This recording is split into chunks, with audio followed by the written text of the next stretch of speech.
ओम शन्नो मित्रश्यं वरुणः शन्नो भवत्वर्यमा शन्न इंद्रो बृहस्पति शन्नो विष्णुरुक्रम नमो ब्रह्मणे नमस्ते वायो त्वमेव प्रत्यक्षं ब्रह्मासि त्वामेव प्रत्यक्षं ब्रह्म वदिष्यामि ऋतं वदिष्यामि सत्यं वदिष्यामि तन्मामवतु तद्वक्तारमवतु अवतु माम् अवतु वक्तारम्। ओम शांति शांति।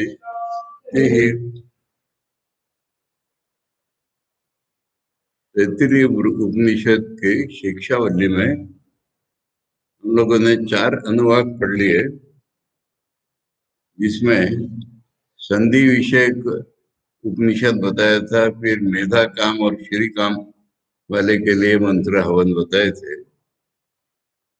वो मैंने सब विद्या प्राप्ति के लिए ही अल्टीमेटली था, इसलिए किए थे। और अब जो है व्याहृति रूप में ब्रह्म की उपासना है। ये अंदर की बात है, थोड़ी इधर की बात है, बाहर बाहर की बात नहीं है। और व्याहृति शब्द का अर्थ मैंने कल या परसों लिखाया था। ऐसे कुछ विशिष्ट सिंबॉलिक वर्ड्स हैं, इनका कोई बहुत बड़ा मीनिंग होता है, तो व्याहृति कहते हैं। भूर्भुवः स्वः इति वा एतस्तिस्रो व्याहृतयः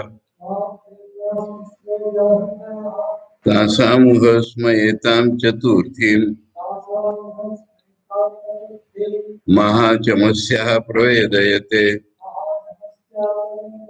म इति तद्ब्रह्म स आत्मा अंगानि अन्या देवता भूरिति वा अयं लोकः भुव इति अंतरिक्षं सूर्य असौ लोका मह इति आदित्य आदित्येन वाव सर्वे लोका महीयन्ते भूरिति वा अग्नि भो इति वायुः सूर्य इति आदित्यः म इति चंद्रमा चंद्रमसा वाव सर्वाणि ज्योतिषि महीयन्ते भूरिति वा ऋचः भो इति सामानि सूर्य इति यजुंषि म इति ब्रह्म ब्रह्मणा वाव सर्वे वेदा महीयन्ते भूरिति वै प्राणः भो इति अपानः सूर्य इति व्यानः म इति अन्नम् अन्नेन वाव सर्वे प्राणा महीयन्ते तावा एतश्चतस्रश्चतुर्धा चतस्रश्चतस्रो व्याहृतयः ता यो वेद स वेद ब्रह्म सर्वेस्मै देवा बलिमावहयन्ति। 3 मंत्र हैं, हम लोगों ने तीनों एक साथ पढ़ लिए क्योंकि वो कनेक्टेड है। तो भू भुवा और स्वा, ये 3 व्याहृतियां लोगों को पहले से पता थी। उसमें महाचमस्या, महाचमस के बेटे, महाचमस के बेटे महाचमस्या, उसने एक चौथी व्याहृति का पता लगा लिया। परंतु ये चौथी व्याहृति 3 के समान नहीं है। 3 अगर कोई विशिष्ट सिंबॉलिक वर्ड्स है तो ये ऐसा कोई सुपरलेटिव है, अलग से ही है। 3 व्याहृतियां सोचते सोचते, विचार करते करते, ये महाचमस का बेटा महाचमस से ऋषि, तो इसको ऐसे एक व्यावृत्ति को पता चल गया, वो इन तीनों से पार परे है, इसलिए उसको चौथा कहा। और इन तीनों का वो प्राण है, इसलिए एक दो तीन और उसका अगले चौथा ऐसा नहीं है। ये तीनों की जान है, ऐसी व्यावृत्ति को उसको पता चल गया ऋषि को।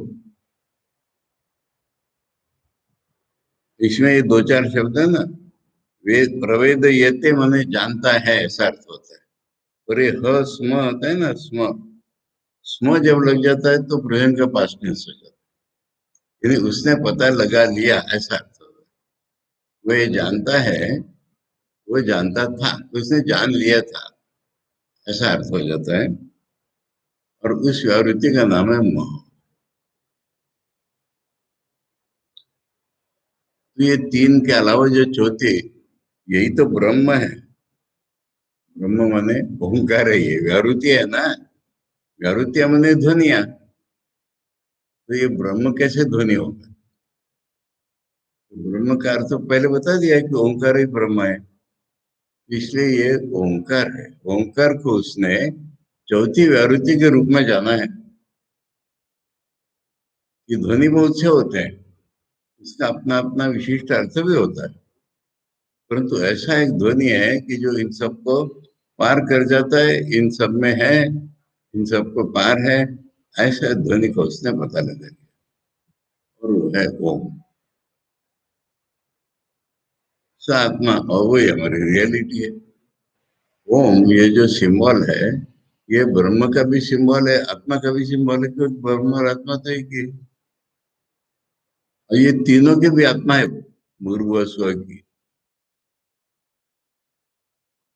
तुरीय, तुरीय का जो वर्णन आता है मांडुक्य में, वो ऐसा आता है ना, तीनों अवस्थाओं में जागृत स्वप्न सुषुप्ति में, तीनों में पर तीनों से अलग है। वैसे ये चौथी जो व्यावृत्ति है, ये एक दो तीन जैसी चौथी नहीं है, तीनों का प्राण है वो, इसलिए वो मह है और वो ओंकार है। मह उसका एक सिंबॉलिक नाम हो गया, एक्चुअली वो ओंकार है, और वही इन सब की आत्मा है। अब ओंकार जब सबका आत्मा है, तो बाकी देवताएं क्या होती है? देवता माने जितने भी अंग है सारे, वो क्या होते हैं? वो अंग होते हैं इसके। ओम जो है ना, इंक्लूसिव एंड बियॉन्ड ऐसा हो जाता है, इसलिए बाकी जितनी विशेष लोग हैं सारे, वो उसके अंग हो गए। अंग हो गए तो पार्ट एंड होल रूप से मत मानो, पर अंग ही हो गए ना। ये जनरल स्टेटमेंट कर दिया है। अब आरुतियों के अर्थ देखो अलग अलग। वह जो है ना, इसमें वह वही है शब्द, ये संधि के कारण वो वह दिख रहा है। वो रीति वह अयम लोक, हमने कोई अल्टरनेट नहीं कह रही है। वो तो पृथ्वी लोक को कहते हैं। वो शब्द इतना व्यापक है कि वो पृथ्वी लोक को बताता है, वो अंतरिक्ष को बताता है। ये साधारण अर्थ हम नहीं जानते हैं हमेशा।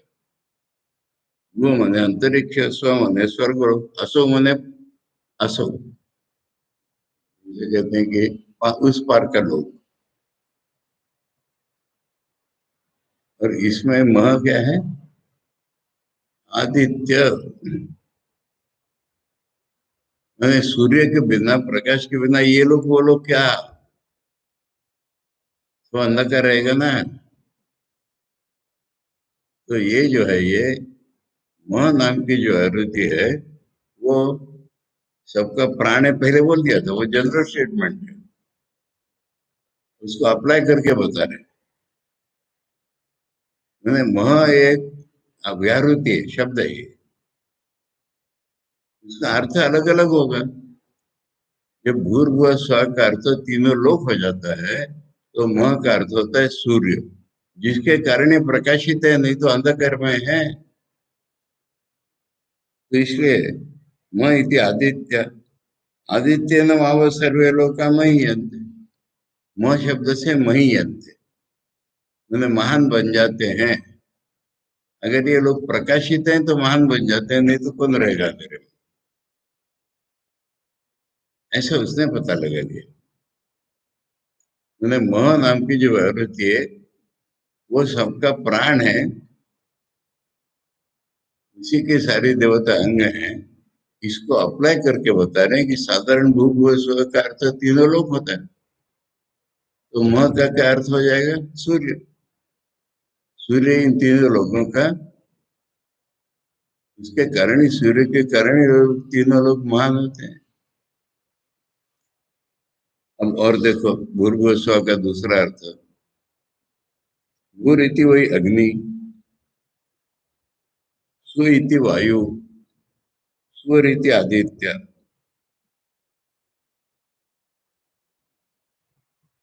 वायु भी एक प्रकार की ज्योति ही है। तो ये अग्नि, वायु और आदित्य, ये तीन व्यावृत्तियां, मतलब व्यावृत्तियों के ये अर्थ पहले से पता है। उस कॉन्टेक्स्ट में म का क्या अर्थ हो जाएगा? चंद्रमा। चंद्रमा कैसी ज्योति है? जो शीतल है, आह्लादकारक है, नहीं तो ये सारी ज्योतियां तो आदमी को तपा के मार दे। वायु भी जब जोर से चलती है तो आफत हो जाती है। अग्नि तो है ही है, सूर्य।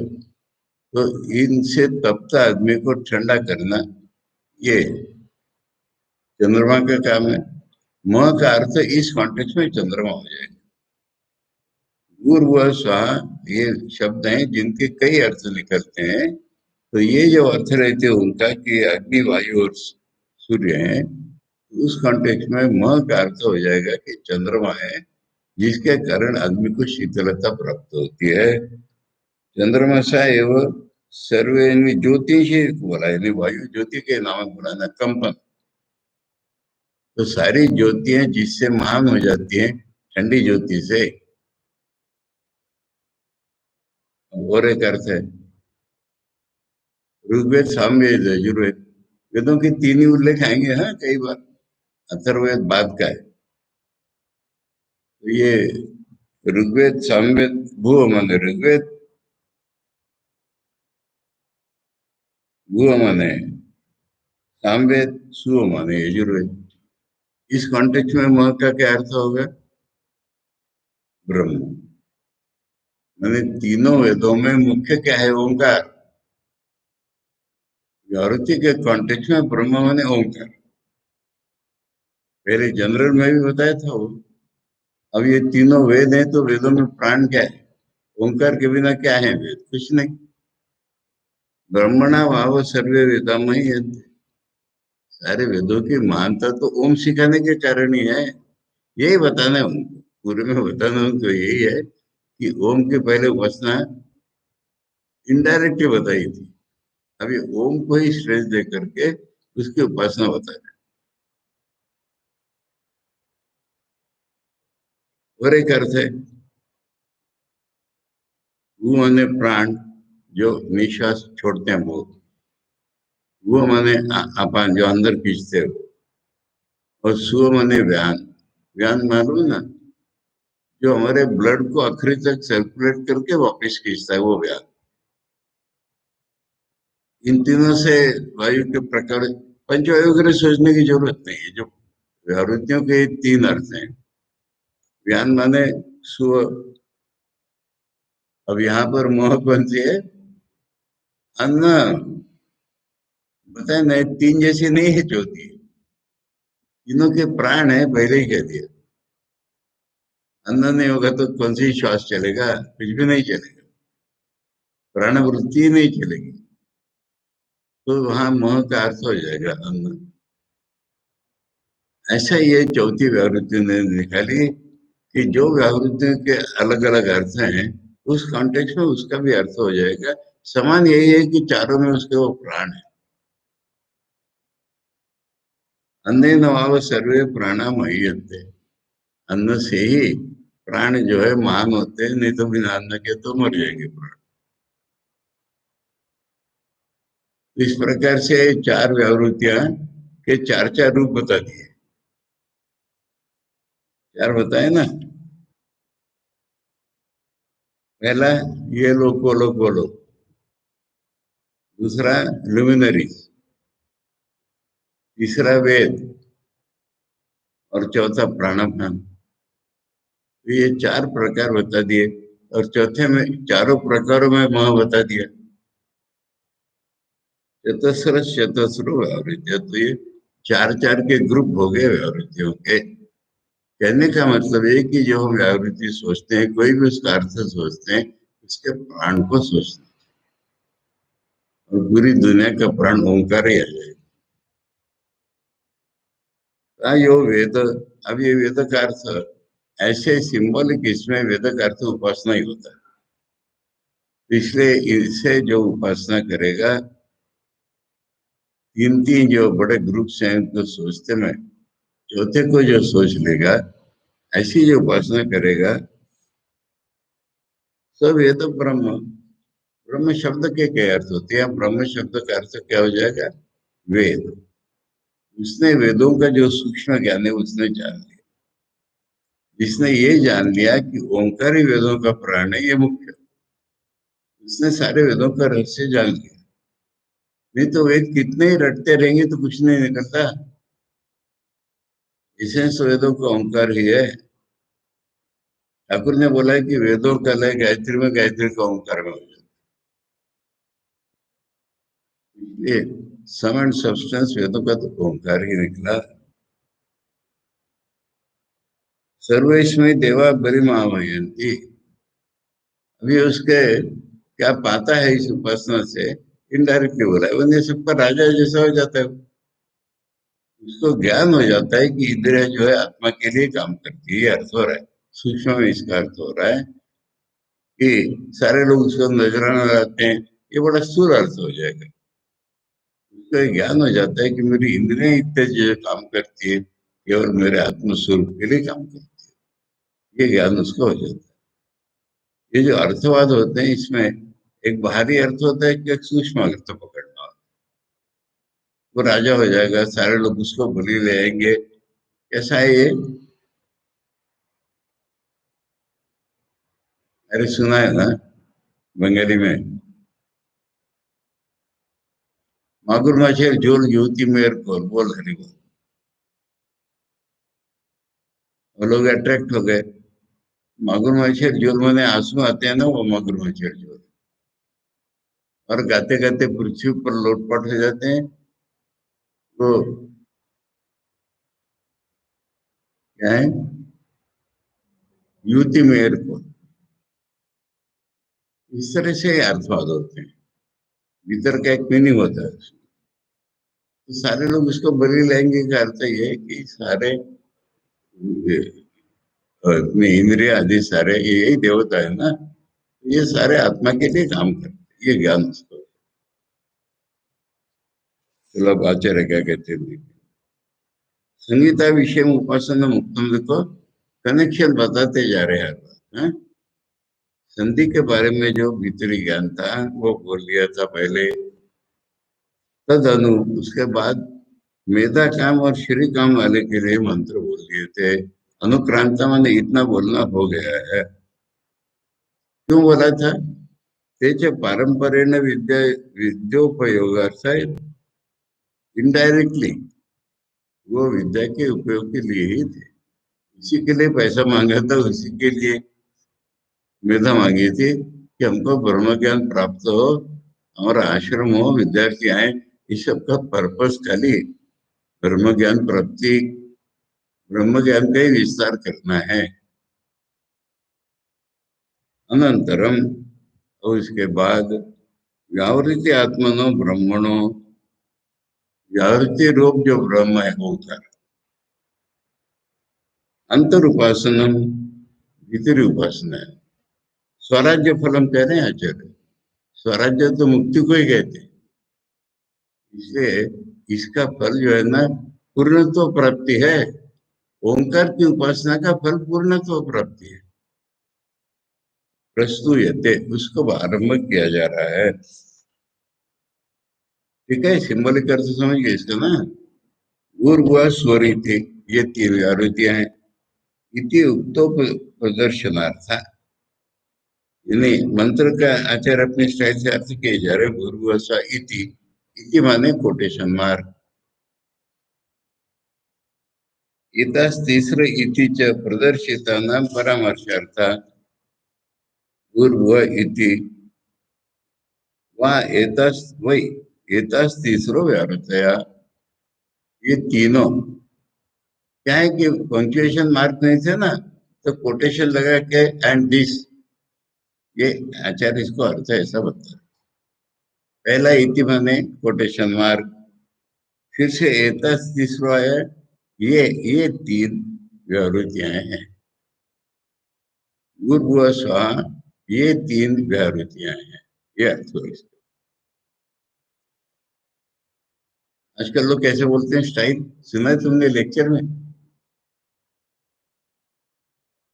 गीतात्मन स्वामी वगैरह और भी अपना हमारे सारे लेक्चर, एंड आई कोट, ऐसा करके वो कोटेशन देंगे, फिर कहेंगे अनकोट,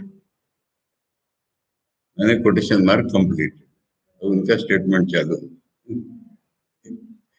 लेक्चर में भी ऐसा बोलते हैं ना, बोलते बोलते एन आई कोट, फिर वो इतना बोल के अनकोट, नहीं तो वो भी कोटेशन मार्क के अंदर चला जाएगा ना, इसलिए ऐसा ही है आचार्य बता रहे हैं। पहला कोटेशन मार्क, फिर ये तीन प्रवृत्तियां हैं उनमें। अब उनमें का अर्थ हमेशा मैं नहीं होता है, उस कॉन्टेक्स्ट में ये अर्थ हो जाएगा इसका। आसाम स्म, फ और स्म ये दोनों क्या होते हैं? फ माने प्रसिद्ध और स्म माने प्रेजेंट टेंस को पास्ट टेंस बनाना। ये संस्कृत का रूल है, प्रेजेंट टेंस में को स्म लिख दो तो पास्ट टेंस हो जाता है। तो ह स्म एताम चतुर्थी, ये चौथी, एताम चतुर्थी यह चौथी, और इसका निर्देश करने जा रहे इसको करे यह चौथी। महाचमस के बेटे ने, अब नाम उसका दिया ही नहीं इतना करके, हमारे लोगों का नाम ऐसे होता है। महाराष्ट्र में नाम के क्या स्टाइल है मालूम है? सरनेम से ही बुलाते हैं।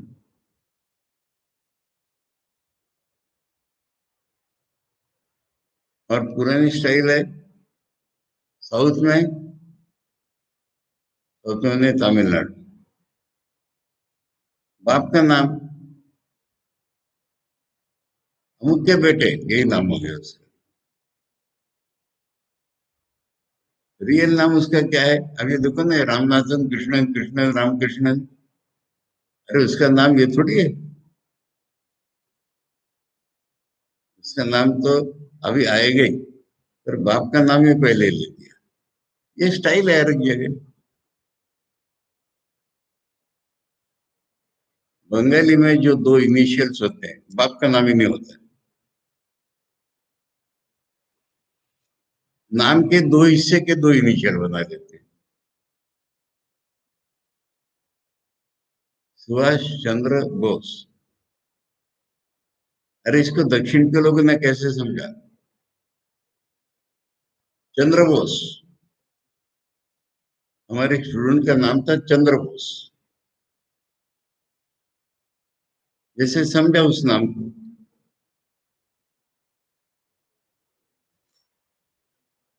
और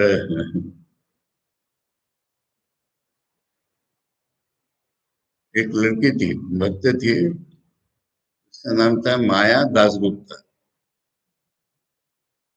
मेरी माँ उसको कहती है माया दास गुप्ता, गुप्ता मालूम था उसको सरनेम होता है माया दास। तो जैसा मालूम होता है वैसा हम नाम से उच्चारण कर लेते हैं। तो इस तरह से ये महाचमस है, महाचमस का बेटा। अच्छा, हिंदी में मारवाड़ियों में साइन बोर्ड बड़े बड़े देखे तुमने? क्या लिखा रहता है? राम नारायण रामलाल, ऐसा लिखा रहता है ना? तो रामलाल का बेटा राम नारायण, ये आइडेंटिफिकेशन है उसका।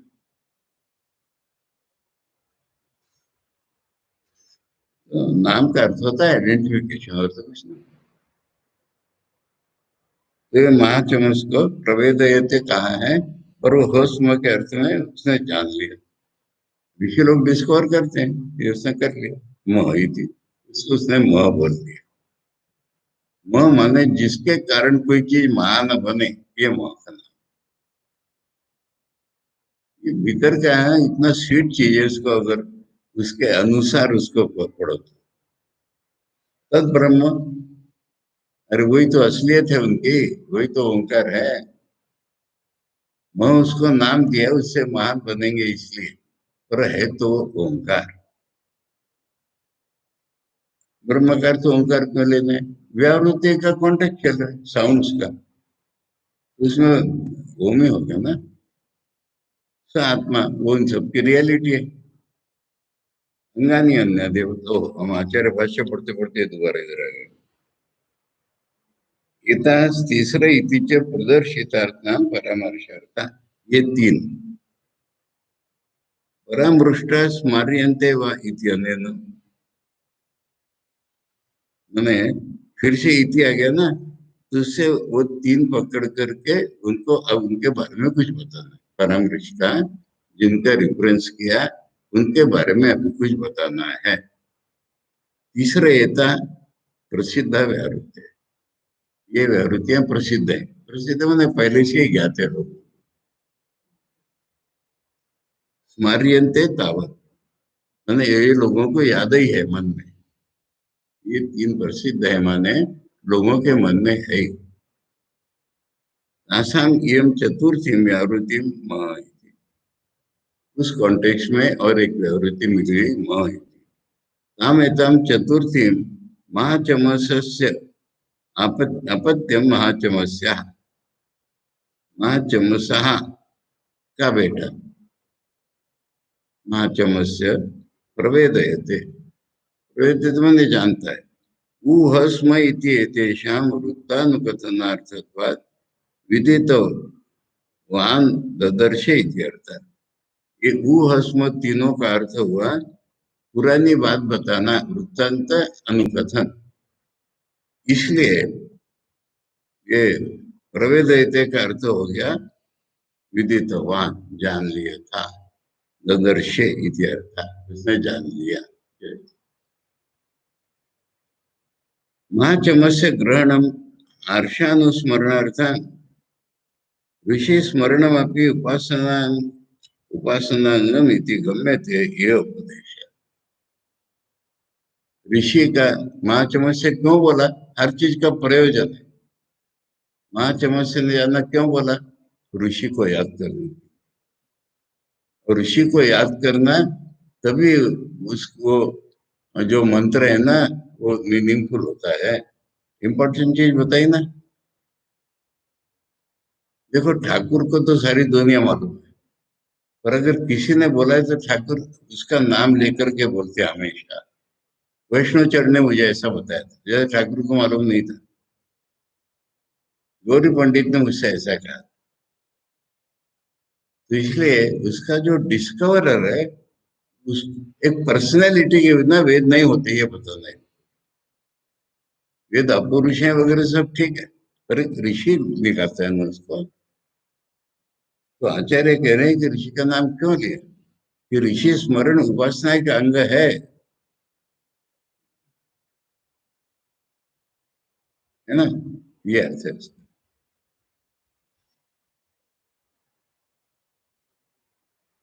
ये उपदेशक, यहाँ पर उसका नाम इसलिए लिया है।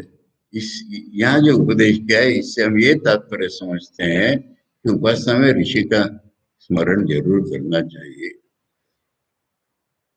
इतना मीठा कहना प्राइमरी जैसा अर्थ है कि एक शब्द का बताते चले उसके प्रयोजन। या ये महाचमस्य न दृष्टा व्यावृत्ति मह इति, जो मह नाम की व्यावृत्ति उसने महाचमस्य ने देखी, तद ब्रह्म मद हे ब्रह्म महस्य व्यावृत्ति। मह तो ब्रह्म का ही नाम हुआ, इसलिए मह व्यावृत्ति हो गया। व्यावृत्ति का अर्थ विशिष्ट अर्थ बताने वाला शब्द, तो मह तो ब्रह्म है, इसलिए मह भी व्यावृत्ति हो गया। किम पुनः सत आत्मा, अपनोतेर व्याप्ति कर्मण आत्मा, यानी जो सबको व्याप्त कर ले उसका नाम आत्मा है। तो वो आत्मा है माने सारा कुछ उसने कवर कर लिया, ये आत्मा का अर्थ है। इतरश्च व्यावृत्तियो लोकांत देवा वेदा प्राणाश्च, अब ये जो बाद में आएगा ना, लोक और वेद और प्राण, लोका देवा वेदा प्राण, देवा माने वो वायु अग्नि वगैरह, ल्यूमिनस ऑब्जेक्ट को देवा कहते हैं। द्युति द्योतनात्, देव शब्द द्योतन के लिए आता है। तो ये जो चार कॉन्टेक्स्ट में आएगा, लोक देव वेद और प्राण, वह इति अनेन व्यावृत्य आत्मना आदित्य चंद्र ब्रह्मात्म भूतेन व्याप्यन्ते, यानी आचार्य एक एक अर्थ ने बता के एकदम अर्थ बता रहे। आदित्य इन सारे लोगों को व्याप्त करता है, चंद्रमा इनको व्याप्त करता है, ब्रह्म माने ओंकार वेदों को व्याप्त करता है, अन्न जो है प्राणपन को व्याप्त करता है। ये शुरू में बता दिया कि वो आत्मा ऐसा यतः, चूंकि अतो अंगानी अवयव अन्य देवता, तो जितने अन्य देवता आ जाते हैं इसमें, वो सारे अंग ही हो गए उसके। आचार्य कह रहे हैं कि खाली देवता नहीं हुए, देवता ग्रहण उपरक्षणार्थम लोकादीना,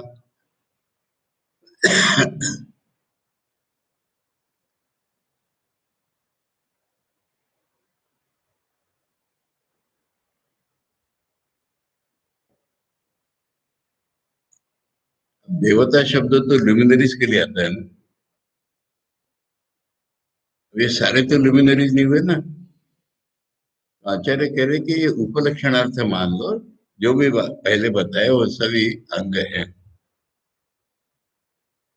वो नहीं ये लोग वो लोग, ये उसके अंग हो गए, ये उनकी रियलिटी है, वो इसके अंग है, ऐसा हो गया। ये ये इनसे ट्रांसेंडेंट भी है और इमेनेंट भी है, ये इनमें व्याप्त भी है।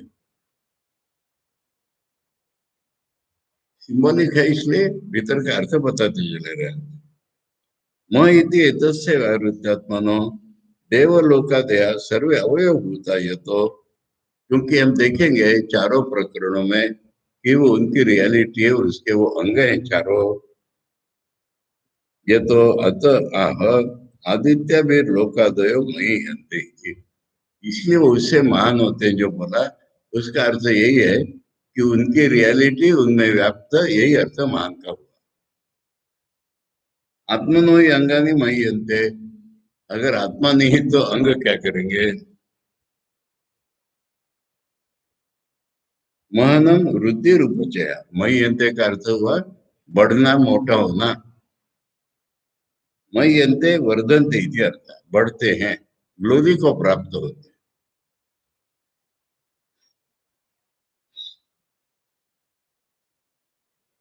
अब एक एक वर्ती को समझा रहे हैं। अयम लोको अग्नि ऋग्वेद प्राण इति प्रथमा व्यावृत्ति भूइति, चारों को इकट्ठा इकट्ठा ही अर्थ करते जा रहे थे। हाँ? ये लोग अग्नि ऋग्वेद और प्राण, ये पहली व्यावृत्ति है, भू के अर्थ चार हो गए। एवं उत्तरोत्तर एक एक का चतुर्धा भवती, ये इसका अर्थ चल रहा है चतुस्र चतुस्रा का, है ना। चतुस्र चतुस्रा का अर्थ कर रहे हैं कि ये चारों प्रकरणों में ये व्यावृत्ति आ जाती है। एक एक का चतुर्धा भवती, एक एक प्रवृत्ति के चार चार अर्थ बन रहे हैं। म इति ब्रह्म, तो म का अर्थ तो ब्रह्म ही लेना सब जगह। ब्रह्म इति ओंकार शब्दाधिकारे, समझाया ना। व्यावृत्तियों का प्रकरण है, शब्दाधिकारी मैंने व्यावृत्तियों का प्रकरण है, इसलिए ब्रह्म का अर्थ ओम हो गया। अन्य से असंभव, दूसरा अर्थ नहीं ले सकते हम, शब्दों के प्रकरण में ब्रह्म अर्थ नहीं ले सकते। तो अर्थ मान्य, मतलब आगे चेयर करते बाकी तो अर्थ बता ही दिया है। तावा एता चतस्र चतुर्धा इति, यानी ये चारों व्यावृत्तियां चार चार प्रकार की हो गई। तावा एता भूर्भुवः सुवर्म इति चतस्र एक एक चतुर्धा चतुष्प्रकारा, धा शब्द प्रकार वचन। धा शब्द से इतने प्रकार ऐसा अर्थ होता है।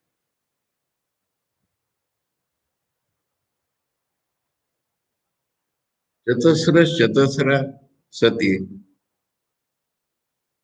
सत्या चतुर्धा भवन्ति इति अर्थः।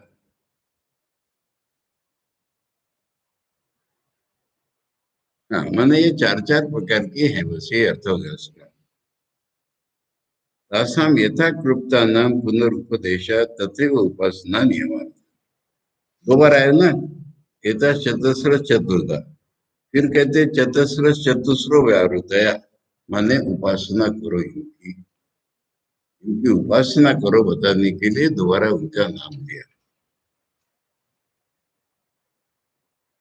यथोक्त व्यावृत्तिर्यो वेद, तो फिर वेद का अर्थ उपासना हो गया। मैंने कनेक्शन सेंटेंस में कनेक्शन बता रहे ना, खाली व्यावृत्ति बता दे तायो वेद, इसलिए व्यावृत्ति बताने का अर्थ उपासना करो हो गया, वेद का अर्थ फिर उपासना रूप में हो गया।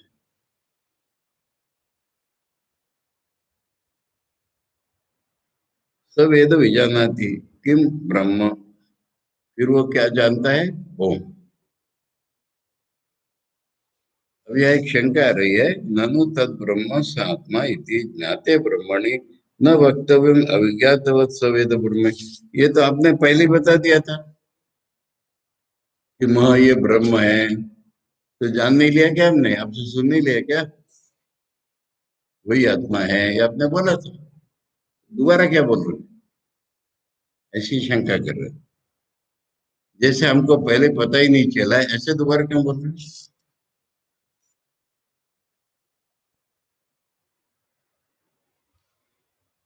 ननु, हाँ, इति ज्ञाते ब्रह्मणि न वक्तव्यम अविज्ञातवत् स वेद ब्रह्म। जैसे पता ही नहीं हो ऐसे दोबारा बोलना, उसने ये जाना, ये क्या है न, तो ये सोच तुम्हारी गलत है। तद विशेष विवक्षित्वाद अदोष है, इसके बारे में कुछ और बताना है, यानी एक जनरल नॉलेज, एक पर्टिकुलराइज्ड नॉलेज। ब्रह्म है मालूम हो गया ना, हाँ मालूम हो गया, ब्रह्म ऐसा ऐसा होता है, ये बताना। इसलिए उसने जाना, इस अर्थ से मैं बताया कि उसको कुछ स्पेशल जानना है। इतना स्प्लिट कर करके अर्थ समझा रहे हैं, क्योंकि ये वेदों सारे सिंबॉलिक होते हैं ना। अदोष है, इसमें कोई दोष नहीं है। सत्यम विज्ञातम चतुर्थ व्यावृतात्मा ब्रह्म इति न तो तद विशेषो हृदयांतर उपलब्धत्वम। ये अगले मंत्र का रेफरेंस है अभी, यहाँ से अगले मंत्र का रेफरेंस है।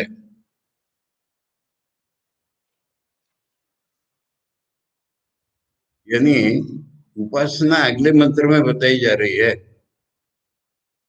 पहले मंत्र में व्यावृत्तियां समझा दी गई, और अंत में यासो वेद बोला, मैंने इसकी उपासना करो, वो उपासना अगले मंत्र में आने वाली है।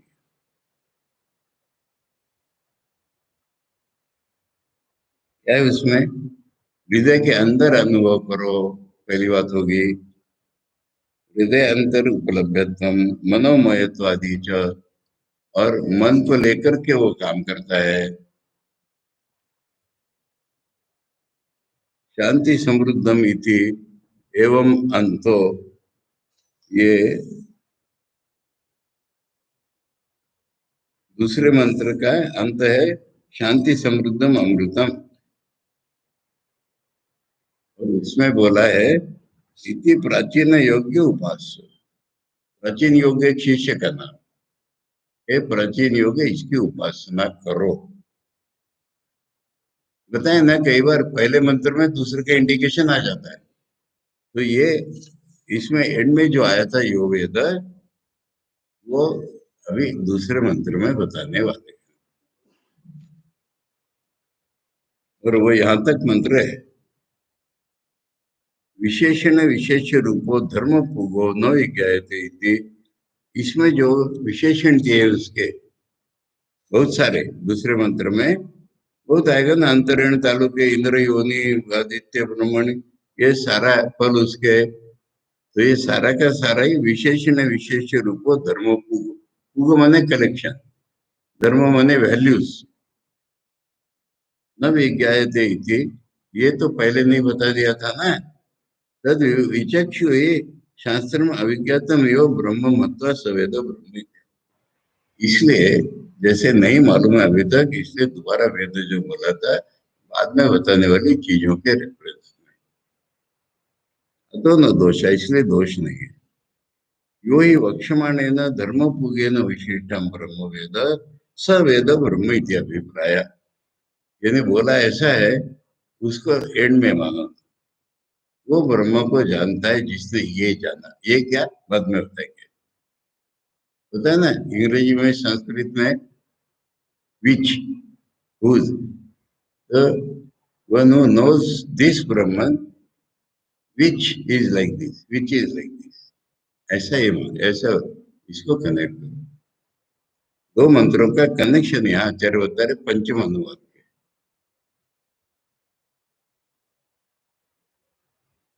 अतो क्षमाणानुवाक्य न एक वाक्यता अस्य उभयोर अनुवाक्योर एकम उपासना।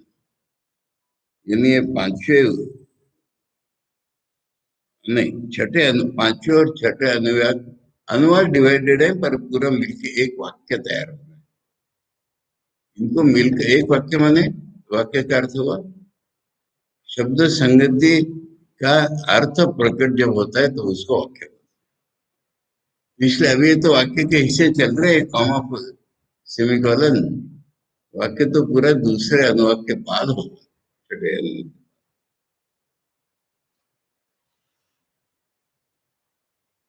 वही और अनुवाद और एकम उपासना, दोनों अनुवाद मिलकर के एक ही उपासना बताई जा रही है, अलग अलग नहीं।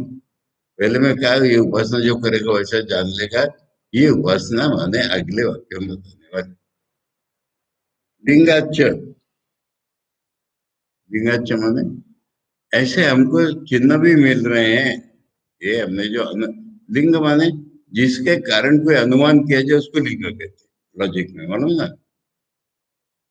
धुआं है इसलिए फायर है, तो धुआं ये लिंग हो गया, फायर है उसका फल हो गया। व्याकरण, व्याकरण में न्याय लॉजिक अप्लाई करते में, सिलोजिज्म में, लॉजिस्टिक स्टेप में ऐसा होता है कि एक लिंग होता है, दूसरा कंक्लूजन होता है।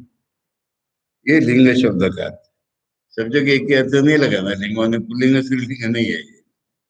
लिंगाच भूरीति अग्नौ प्रतिष्ठति इति आदि आदिकम लिंगम उपासना, उपासना एक है। दोनों मंत्र मिलके एक ही उपासना है, ये हमको चिन्ह भी उसमें मिल जाते हैं। विधायक अभावच, यानी पहले मंत्र में ये तो बोला ही नहीं है ऐसा करो, तो करो भी तो आना चाहिए कहीं, वो दूसरे वाक्य में आ रहा है। ये सब आचार्य समझा रहे कि दोनों अनुवाद मिलकर के एक ही वाक्य हो, क्योंकि इसका फल उसमें मिल रहा है और इसमें विधायक ही नहीं है। नहीं वेद उपासितव्य इति विधायक कश्चित शब्दों अस्ति, इसकी उपासना करनी चाहिए, इसको जानना चाहिए, ऐसा तो शब्द ही नहीं है। व्यावृत्ति अनुवाक्य तायो वेद इति च वक्षमाणार्थत्वात् न उपासना भेद का। यहाँ ये सो वेद है पर वो तो अगले अनुवाद को इंडिकेट करने वाला है, इसमें कोई अलग उपासना वाला नहीं आदमी आ गया। वक्षमाणार्थत्वं च तद विशेष विवक्षुत्वादि इत्यादि न उत्तम। इसलिए इसका विशेष अगले मंत्र में, इतना डिटेल में कह रहे इसका विषय अगले मंत्र में बताएंगे, ये कोई मंत्र पूरा ही नहीं हुआ है। सर्वे देवा अस्मा एवं, फल बता रहे, सर्वे देवा अस्मा एवं विदुषे अंगभूता आवायन्ति आनयन्ति बलिम स्वराज्य प्राप्तो सत्याम इति अर्थ। आचार्य पहले कहते हैं ना, स्वराज्य सिद्धि फल है। तो सारे देवता उसको बलि लाते, ये तो जब उसको स्वराज्य मिलेगा तब होगा, जब वो पूर्णत्व में पहुंच जाएगा तब ये होने वाला फल है। अभी से बता दिया है। वही विच वॉट के द्वारा सेंटेंस कनेक्ट करना है।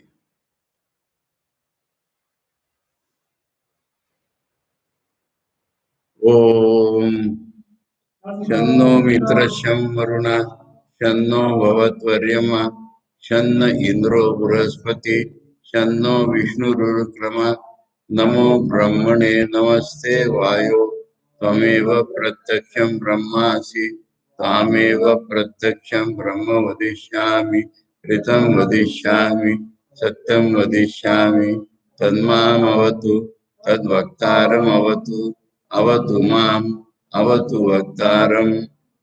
ओम शांति शांति शांति। हरि ओम तत्सत। श्री राम कृष्णार्पणमस्तु।